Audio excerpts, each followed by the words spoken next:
let's go turn the water on and see how this thing works. I'm spending money like I just got paid. $100 bills, tell them keep the change. Come on.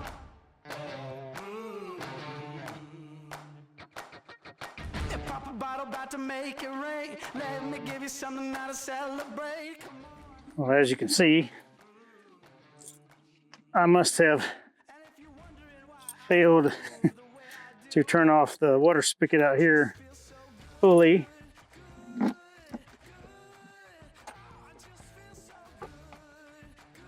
Before I turned on the water.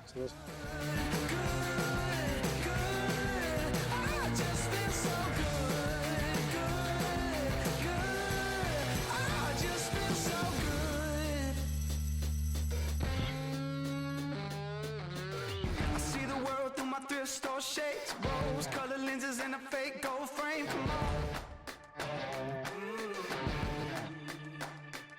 Playing old rock songs on an air guitar, posing for your picture like a superstar. Hello, adventurers. Today I'm going to discuss winterizing the Airstream to live in it.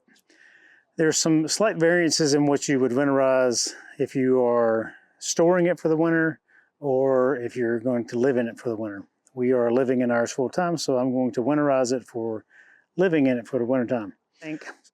One thing I think people forget to do is disconnect your shower head. These things are made of plastic, and if there is any water in them at all and they freeze, these things will crack very easily. So always disconnect this. We rarely use that outside shower anyway, so it doesn't bother me to leave it disconnected. So, things I'm going to do today. I'm going to hook up our winter hose, our heated hose. I'm going to put a heat element around the spigot, and I'm going to try to use one of the household water faucet covers and put it here. So I got to drill a hole in the bottom of that, but because I use a 90-degree elbow here on my hose, that thing's likely to freeze depending on the temperature, and I don't want it to. So I'm going to put one of those on, and here's what it looks like. You may have seen these for your outdoor spigot.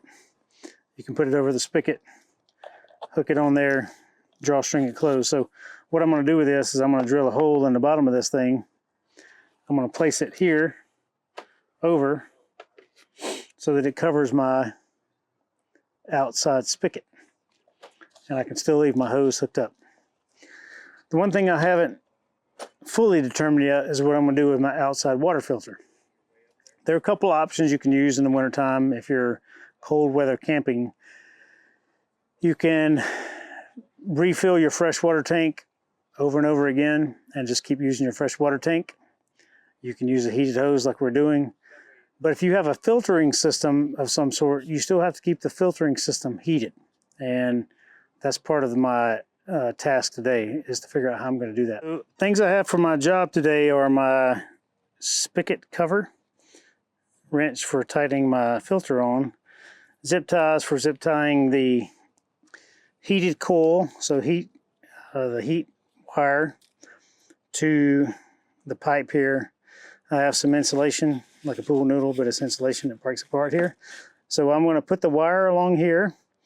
I'm going to cover it with insulation, and then I'm going to put my 3M duct tape around it. And over there is my 25-foot heated hose, which will plug into our power box right here. I do have an extension cord just in case I might need it, but I believe this is all I'll need for now. Let's see how this goes. I move the way I do. I just feel so good, good, good. Oh, I just feel so good. So what I've done is I have drilled a hole in the bottom of this spigot carrier here. I'm gonna get my hose all nice and pretty, and I'm gonna hook it to the RV, and then I'm gonna check, make sure that I can turn the water on without leaks before I do any turning on of heat to it or hooking up anything for a permanent kind of fixture here. Now, I am making this somewhat what I like to call expeditionary, because we still go. We're not sitting in this one spot all winter long.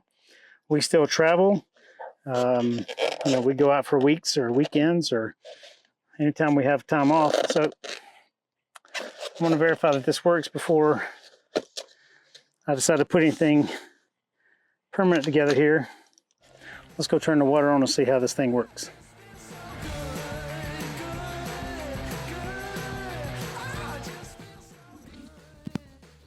Well, as you can see, I must have failed to turn off the water spigot out here fully.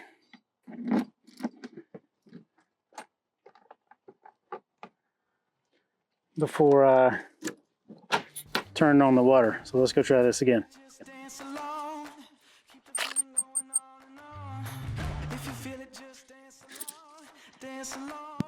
So all my water's turned on.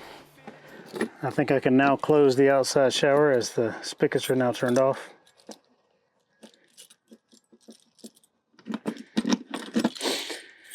I've got the hose hooked here with my 90-degree elbow. And now I'm going to put my spigot on. Spigot cover, I should say. Pretty easy to hook up. That zip tie is kind of closed. And I'll slide up my little heater part there. And then we're going to go work on the rest of this thing.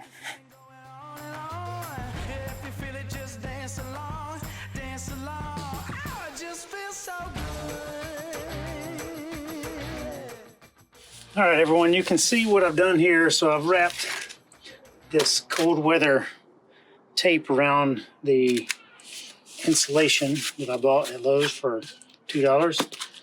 I've covered all the pipes. I still have one spigot here because I had a Y splitter that goes into my filter. So my filter's covered, has heat tape on it. The whole line here has heat tape on it.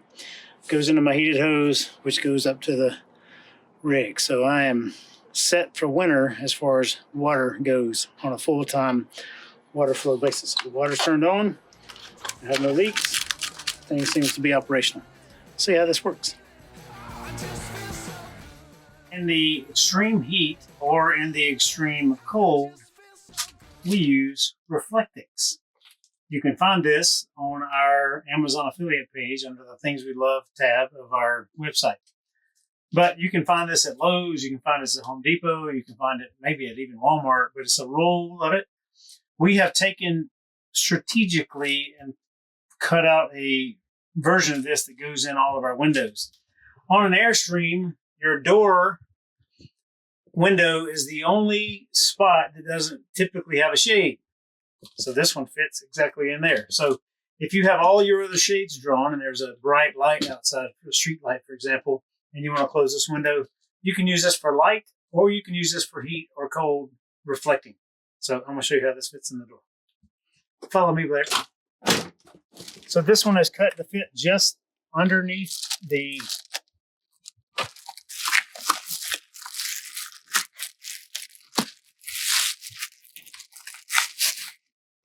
done. And it comes out just that easy. For other windows in our rig, you can use the same Reflectix for cut up on this window. You can do one of two ways. One is between the window and screen, like this.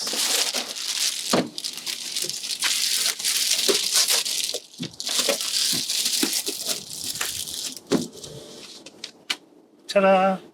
Two is on the inside of the screen between that and your curtains. And you can just put it on top of your window locks and close the curtain like that. Super easy. Now, one thing you must do when you put these things in the windows, if you have noticed because you've been cold weather camping or you've had the heater on or you've been inside cooking, you see condensation get on the inside of the windows. When these Reflectix are on the glass or in between the glass and the window, you're going to have condensation between that and the glass. So when it gets warm during the day or at some interval, daily interval or every other day interval, you're going to need to open up your windows and turn on the fantastic fan probably to let some air come through here to clean out the moisture. One other winterization thing that we do is we either use this curtain or we use the curtain back here for the bedroom,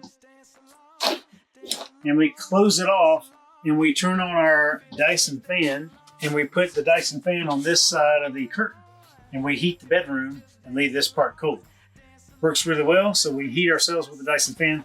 We still turn the furnace on, but we turn the temperature of the furnace way, way down, so it's low in this part of the house, but it still kicks on and keeps everything underneath, so, like your water tanks from freezing. If there's anything about winterization in an Airstream or how we do something that I failed to mention in this video, please send us an email via the Contact Us button on our webpage, and I will answer you as soon as possible. Happy adventures, everyone.